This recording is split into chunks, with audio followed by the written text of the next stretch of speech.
Bonjour Bilal, j'aime bien commencer mes podcasts par remercier les gens pour ce qu'ils m'ont apporté à un moment ou à un autre.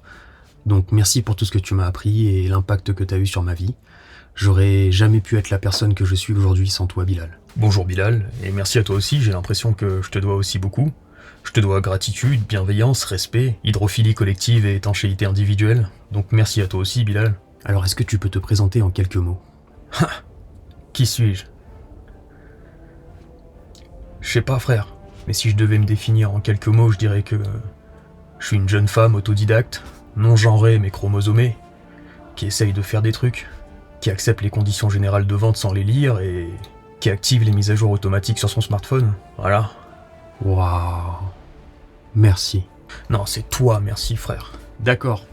Ça me fait penser à cet incroyable écrivain suédois, gluten free, qui a dit cette phrase bouleversante: Une Frühdebrück, na eine Frühdebrück.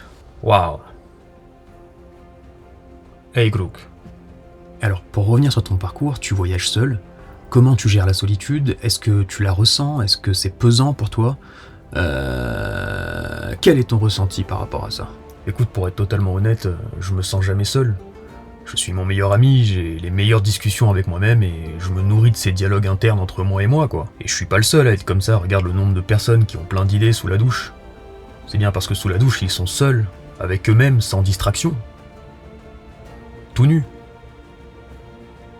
Et souvent, je me parle à moi-même, j'arrive à me dire des belles choses, des mots qui me touchent. Et je crois que j'aime bien me toucher comme ça quand je suis seul. Si tu avais un conseil à donner aux gens qui nous écoutent, tu leur dirais quoi? Bonne question.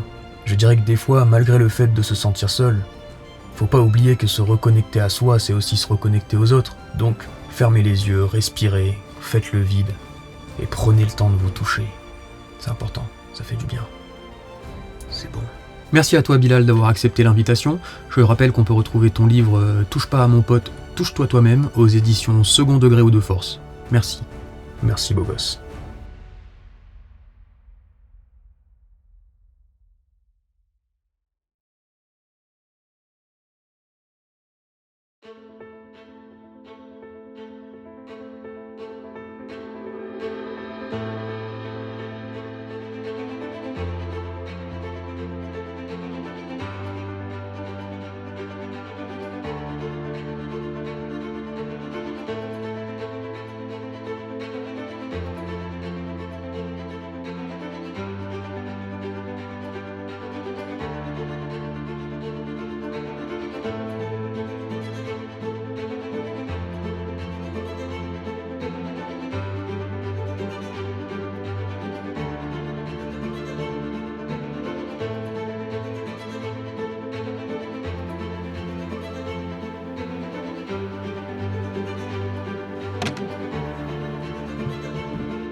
J'ai compris tout le monde.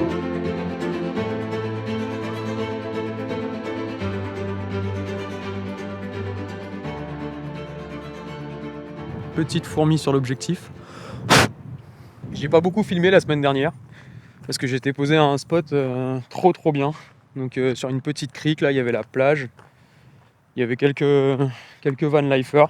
J'ai profité un peu. J'ai rencontré des gens hyper sympas avec qui on a passé quelques jours. Et là je suis un peu plus haut, donc toujours vers la frontière avec l'Albanie. Je suis vers le lac Skadar, c'est trop beau comme région. J'ai dû m'arrêter hier soir parce qu'il pleuvait beaucoup trop, il y avait de l'orage et je voyais rien à 100 mètres. Et en fait, en me réveillant ce matin, je savais pas, mais je suis à côté d'un espèce de belvédère là. C'est trop beau. Et ouais, ça t'aura pas échappé, mais je mise tout sur le style dans cette vidéo. Là, on va se diriger un peu plus au nord, on va contourner le lac. Et je crois qu'il y a pas mal de spots assez sympas. Et ensuite, je verrai selon la météo, mais j'aimerais bien aller dans les montagnes aussi.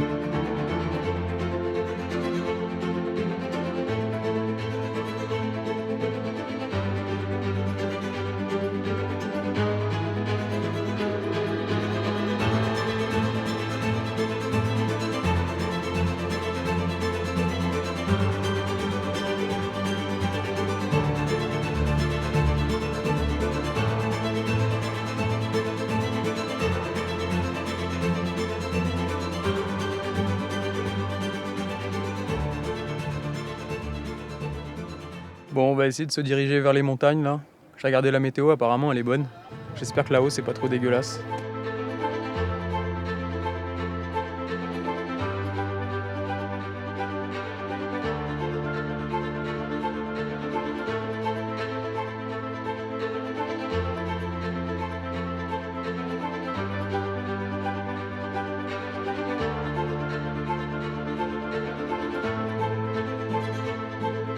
fait, j'aurais peut-être dû faire une vidéo sur l'échec.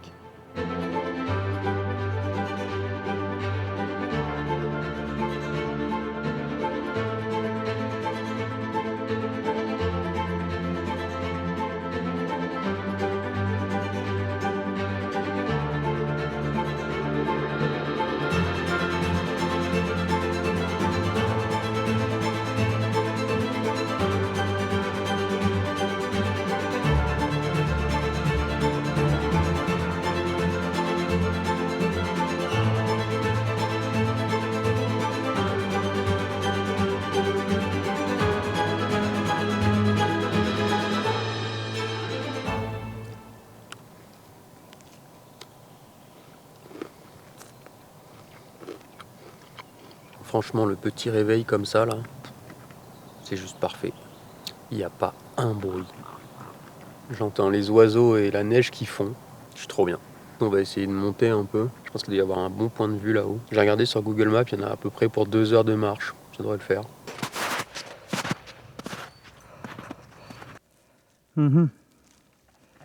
Ça me paraît assez frais tout ça. Bon, et je pense que c'est plutôt un environnement propice pour parler du sujet de la vidéo, non? Je suis vraiment tout seul là. J'ai croisé personne en 2 jours. J'entends rien du tout à part les oiseaux. Ouh. Par contre, ça glisse. Et j'ai hésité à la faire maintenant, cette vidéo, parce qu'en fait, je me disais que comme ça fait pas si longtemps que ça que je voyage tout seul, peut-être que j'avais pas assez éprouvé la solitude finalement. Et puis je me suis dit qu'en fait, j'avais déjà bien réfléchi à la question même avant de partir tout seul. Et je crois que j'ai déjà plein de trucs à dire. Enfin, on verra. Et puis aussi, c'est une question qui revient grave souvent sur Insta. Des fois, il y a des gens qui posent des questions hyper intéressantes. La dernière fois, il y a un mec, il est venu me parler. Et il m'a dit « Salut, ça va ?» Je lui ai dit « Oui, et toi ?» Il m'a dit « Oui, et toi ?» Rien que ça. Ça fait réfléchir, non? Mais bref, il y a aussi le fait que la semaine dernière, en fait, j'ai passé toute la semaine avec des gens là sur la petite crique dans le sud. Et c'était trop cool, franchement. On a passé des trop bons moments. On se faisait des feux le soir.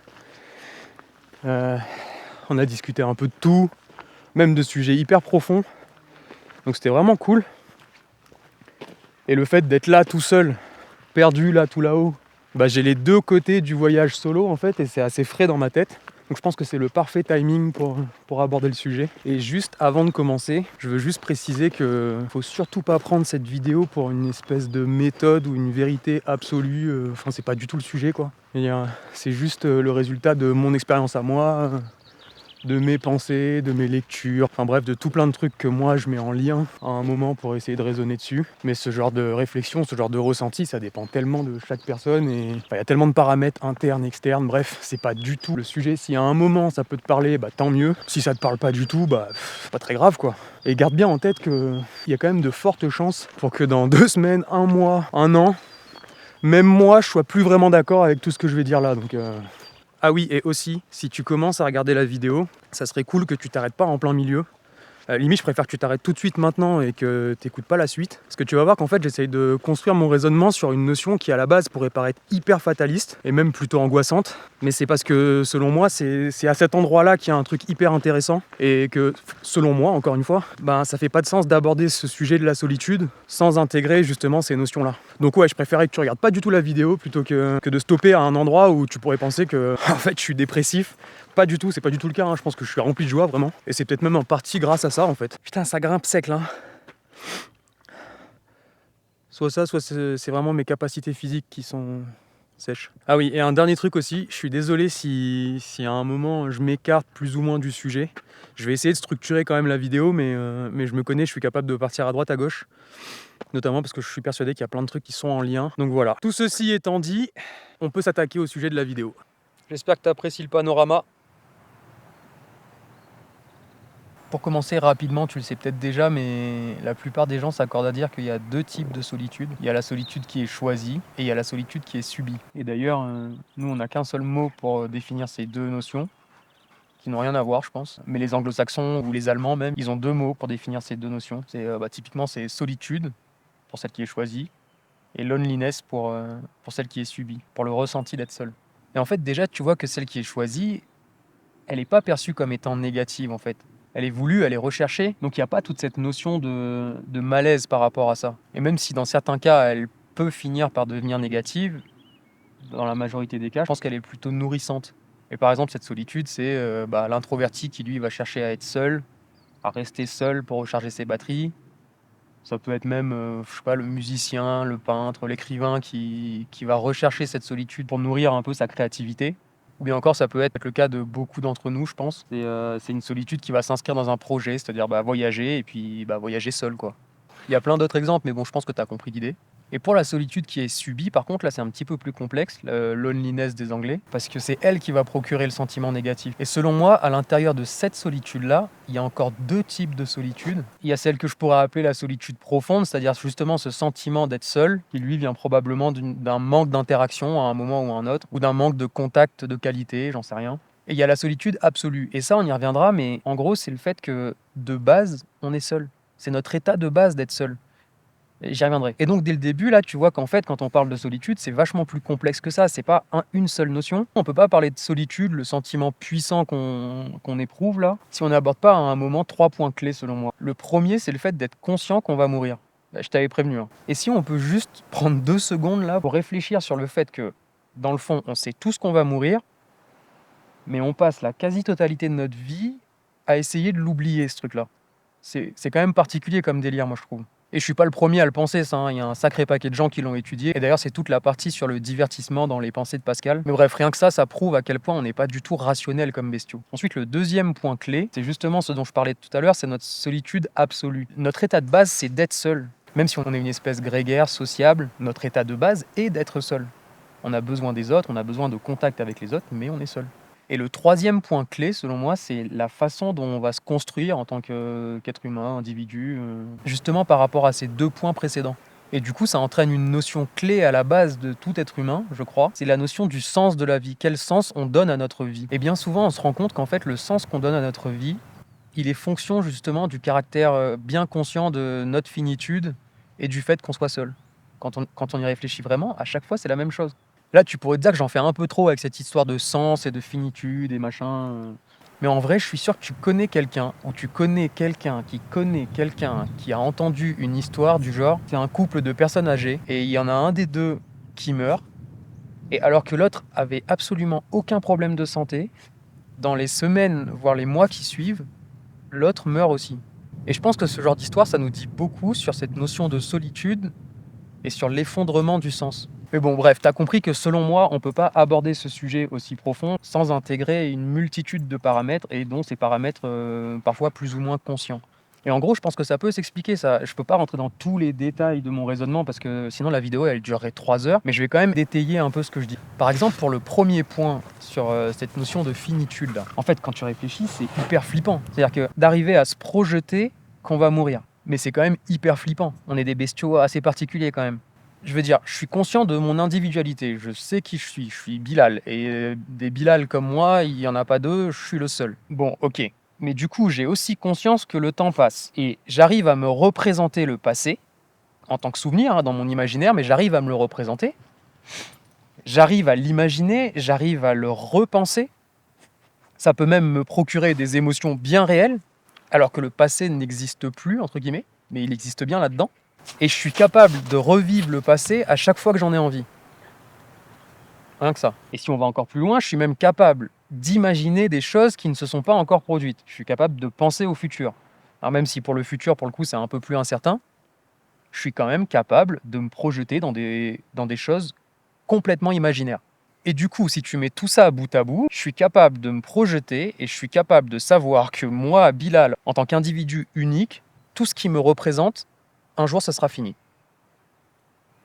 J'espère que tu as apprécié la vidéo. Comme d'habitude, si c'est le cas, n'hésite pas à mettre un pouce bleu, à t'abonner, à commenter. Non mais plus sérieusement, du coup, le fait d'être conscient de tout ça, ça veut bien dire qu'à un moment, si je veux pas que le sens de tout ce que je fais dans ma vie s'écroule, puisque par définition, à un moment, ça fera plus de sens, il faut bien que j'arrive à donner un vrai sens à ma vie. Et ça, c'est hyper singulier comme processus.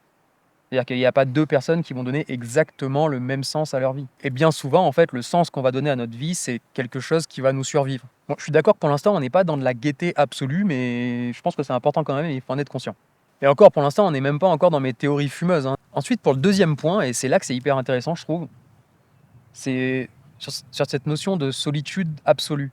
Quand je dis que de base, on est tous seuls, bah en fait, ça s'explique aussi parce que on est tous plus ou moins conscients, suivant la personne, et on a même déjà d'ailleurs tous fait l'expérience que nos pensées, elles appartiennent qu'à nous. Personne d'autre est capable d'avoir accès à ce qu'il y a là-dedans. Alors on essaye de le communiquer aux autres, plus ou moins maladroitement, avec des mots, des expressions, des gestes. Ok, on essaye de se rapprocher de ce qu'on a là-dedans, mais dans le fond, on est hyper loin de la richesse de ce qu'il y a à l'intérieur de notre tête, quoi. Et ce petit détail-là, en fait, il est à la base justement du sentiment de décalage par rapport aux autres, du sentiment d'incompréhension. C'est-à-dire, entre ce qu'on a pensé, ce qu'on a dit, ce que la personne d'en face a entendu, ce qu'elle a intégré en fonction de ses expériences à elle, et ce qu'elle nous a répondu, il y a juste un monde, il y a un monde immense. Et même si le langage et les mots, ça nous permet quand même plus ou moins d'exprimer ce qu'on pense, on se rend bien compte que cet outil-là, il est hyper limité en fait. Pour te donner un exemple, si je te montre une palette de couleurs avec des millions de couleurs à l'intérieur, et que je te pointe un type de vert, et que je te dis, bah vas-y, décris-moi ce vert. On se rend bien compte qu'on est limité là. Parce que des mots pour décrire le vert, on en a quoi? Peut-être 20, 30 à tout casser. Peut-être plus, j'en sais rien, mais il n'y en a pas des centaines de milliers, quoi. Et pourtant, tu vois la nuance. Tu arrives à te la représenter. Et un autre exemple encore plus marquant, selon moi, c'est quand on parle des émotions, justement. C'est-à-dire que décrire une émotion et être certain que la personne d'en face perçoive exactement ce que tu veux dire, pour moi, c'est une blague. C'est-à-dire qu'elle va pouvoir s'en rapprocher en fonction de son expérience à elle, de ce qu'elle a déjà vécu, etc. Mais dans le fond, déjà, tu peux jamais être sûr que vous parlez bien exactement de la même émotion. Et puis, une émotion, c'est tellement plus riche que les quelques mots que tu pourrais y mettre que on s'en rapproche, allez, globalement, on gravite autour, mais c'est jamais très précis, quoi. Et du coup, personne ne pourra jamais vraiment savoir ce que tu ressens. Genre, imaginons, t'es avec ton chéri ou ta chérie, puis tu le regardes ou la regardes, puis là, tu te dis, quand même, beau gosse ou belle gosse. Et puis, t'es traversé par une émotion hyper puissante parce que tu repenses à tout ce que cette personne représente pour toi, etc. Et puis... et tu as envie de le communiquer. Et donc tu lui dis « je t'aime ». C'est une blague, on est d'accord? C'est-à-dire que de tout ce que tu as ressenti, là, tout ce que ça a éveillé chez toi, tu lui dis « je t'aime ». Bon, ok, en admettant que la personne comprenne exactement ce que tu as ressenti quand tu lui as dit « je t'aime ». Elle te dit « moi aussi ». Mais ça veut dire quoi, moi aussi, en fait? C'est-à-dire, moi aussi, exactement, tout précisément pareil que toi. Moi aussi, tout pareil, mais quand même en fonction de l'état dans lequel je suis à l'instant T. Moi aussi, à ma façon. En fait, on se rend bien compte qu'il y a un gap immense entre nos pensées et notre façon de communiquer avec l'autre. Un autre exemple, celui-là je l'aime bien. Quand tu mens, en fait, fais pas le mytho, tout le monde ment. Mais quand tu mens, c'est précisément que tu as compris que ce que tu as là-dedans, ce que tu sais, ce que tu penses, l'autre ne peut pas le savoir. Tu l'as intégré en fait, tu es conscient de ça. Enfin bref, c'est précisément ce type de solitude-là qui, selon moi, explique le décalage qu'on ressent par rapport aux autres. Et c'est même cette notion-là qui explique qu'en fait, on peut même ressentir de la solitude alors qu'on est entouré de plein de gens. Et donc voilà, je me répète peut-être, mais en gros, tous les outils dont on dispose pour s'exprimer, pour exprimer nos pensées, en fait, on se rend bien compte qu'ils sont hyper limités. Et donc, peu importe les mots, les gestes, les expressions qu'on va utiliser, on ne peut pas parler de solitude, un sentiment ressenti très intensément, de manière très singulière, sans parler des autres. C'est là où il y a une notion hyper intéressante de la solitude, c'est cette incapacité à se connecter vraiment à l'autre. Et j'insiste sur le vraiment, en fait. Et là, je pense qu'on arrive au vrai cœur du sujet. Enfin, je pense que ça ne te choque pas si je te dis qu'on est des êtres extrêmement sociables, extrêmement grégaires et qu'on a besoin de l'autre. L'être humain ne peut pas survivre tout seul. Et peut-être que la petite notion intéressante, c'est que une des façons de rester bloqué dans cette solitude, de manière négative, c'est peut-être qu'on est trop concentré sur soi et que du coup, on ne s'intéresse pas assez à l'autre. On ne va pas chercher ce qu'il y a de l'autre côté. Parce que quand on y regarde d'un peu plus près, en fait, je crois que l'être humain, il passe son temps à essayer de créer de la connexion. Et je pense que quelque part, c'est un peu ce qui vient apaiser justement le fait qu'on soit conscient de notre solitude absolue. Et il y a plein d'exemples comme ça. Genre, tu regardes un film d'horreur avec tes potes. Au même moment, à l'instant précis, vous ressentez tous exactement la même émotion et vous avez tous exactement la même réaction. C'est rassurant. C'est-à-dire que d'un coup, il y a un truc qui se passe, qui réveille quelque chose de très profond. Il n'y a pas besoin de mettre de mots dessus, justement, mais vous ressentez la même chose au même moment. Et ça, c'est hyper rassurant. C'est bon, on n'est plus seul.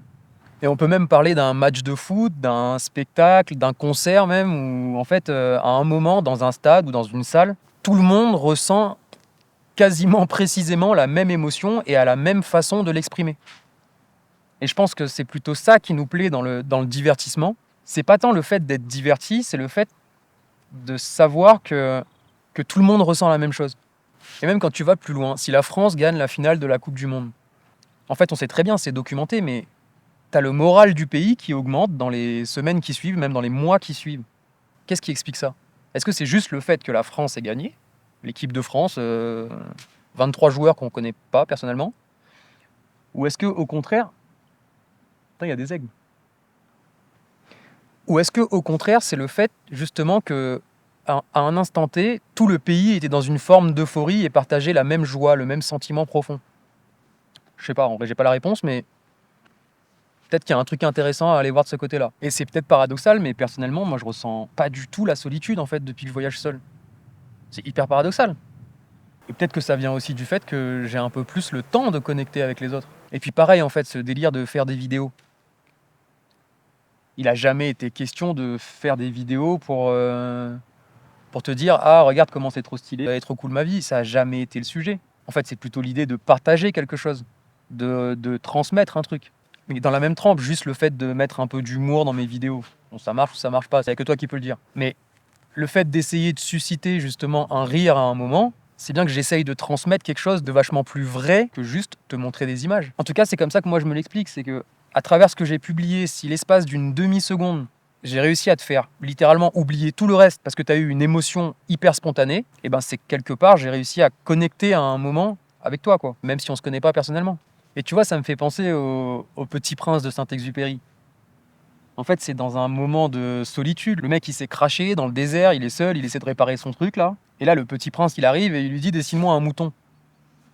Là, tu lui dis « Bah, j'en ai à foutre de ton mouton. C'est quelque chose de plus important que de dessiner un mouton, là c'est sérieux. » Et au final, le petit prince, il lui fait comprendre que c'est que t'as pas compris de quoi on parle, en fait. Et puis, il se prend au jeu, il essaie de dessiner un mouton, et puis au final, c'est même pas un mouton qu'il finit par dessiner. Au final, le mouton, c'est quoi? C'est juste une boîte avec des trous. Et c'est bien parce que tout se passe là-dedans, en fait. La boîte avec des trous, c'est se laisser l'opportunité d'imaginer exactement ce qu'on veut. Et ben, je pense que dans notre rapport à l'autre, c'est exactement la même chose. Je me rends compte que je pars hyper loin, là, et je suis d'accord avec toi, c'est des théories complètement fumeuses. Je m'en rends compte, quand même. Mais on est là pour discuter, non? Mais c'est ça que je trouve aussi intéressant, c'est que si on arrive à accepter l'idée que c'est bien dans notre solitude qu'on est précisément qui on est vraiment, en fait, la solitude, ça devient un terrain de jeu infini. C'est là où on peut se réinventer, c'est là où on peut créer de nouvelles choses, c'est là où on peut imaginer de nouvelles choses. On peut devenir quelqu'un d'autre. C'est bien dans cette solitude-là qu'on se redéfinit, quoi. Et est-ce que c'est pas une façon hyper intéressante de sans arrêt, du coup, créer de la connexion avec les autres et leur apporter des nouvelles choses? Et peut-être que de le voir comme ça, à un moment, en fait, on la subit plus vraiment. Même si on n'a pas choisi d'être seul. Juste si on arrive à la regarder de cette façon-là, c'est-à-dire c'est le seul et unique endroit où on peut être vraiment nous-mêmes, d'un coup, on n'a plus trop de raisons de nous fuir nous-mêmes. Bon, on va bouger parce qu'il commence à faire vraiment très très froid là. Puis j'ai quand même 1h30, 2 heures à redescendre.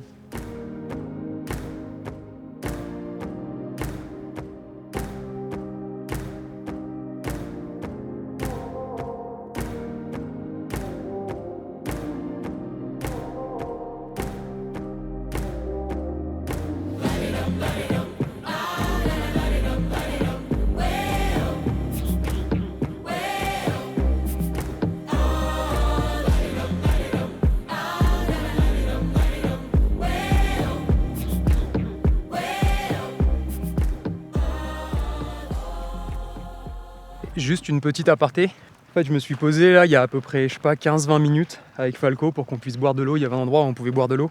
Et du coup, j'ai posé le drone et je suis reparti, je l'ai oublié là-bas. Donc je pense qu'on peut pas parler de solitude sans parler de ces petits moments là aussi. Donc là, je remonte pour récupérer mon drone. Ça fait pas plaisir. Il est là, le petit drone.